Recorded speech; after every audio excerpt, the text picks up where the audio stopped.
Har qanday sohani o'rganish uchun ustoz kerak, lekin shogird bo'lish ham oson emas. Men bugun sizlarga buni isbotlab beraman. Tasavvur qilinglar, men kulolchilikni o'rganmoqchiman. Assalomu alaykum. Va alaykum salom. Meni ismim Sirojiddin. Men sizga shogird bo'lib tushmoqchi edim. Yaxshi-da. Qadimiy hunar bu. Bu avloddan avlodga yetib boradigan hunarlar. Bu hunar Rishton kulolchiligi 6-asrda davom etib kelyapti. Mana siz shogird tushsangiz, siz ham shu ishni davom ettirishingiz mumkin. Kulolchilikni necha yilda o'rganishim mumkin? Mukammal o'rganish uchun 4 yil vaqt ketadi. Ishni shunda nimadan boshlaymiz? İşte shu kiyim loy bo'lmasligi uchun shu fartuk taqib shundan boshlaymiz. Bu nima? Bu kulolchilik dastgohi. Shunda mana o'tirib yasaladi. Men ham yasab ko'rsam bo'ladimi o'tirib? Bo'ladi.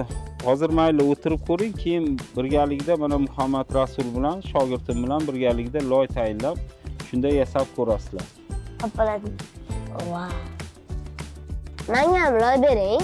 Xo'p bo'ladi. Muhammad Rasul birgalikda ukang bilan loy bilan tanishtir, birga yasashni o'rgatgin. Muhammad Rasul akam menga avval loy ezishni o'rgatdilar. Keyin esa biz kulolchilik dastgohiga o'tirdik. Sal qiyinroq so'z ekanda.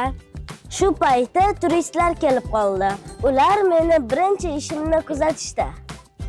Muhammad Rasul aka, mendan tashqari shogirdlaringiz bormi? Bor shogirdlarim, 4 ta shogirdim bor. Men endi 5-chisi bo'larkanman. Albatta.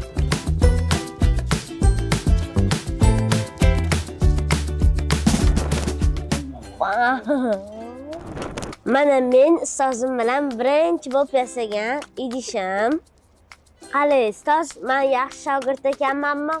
Yaxshi o'zlashtiryapsiz. Agar ustozlarni quloq solib aytganini qilsangiz, yaxshi kulol chiqasiz. Sizga katta rahmat.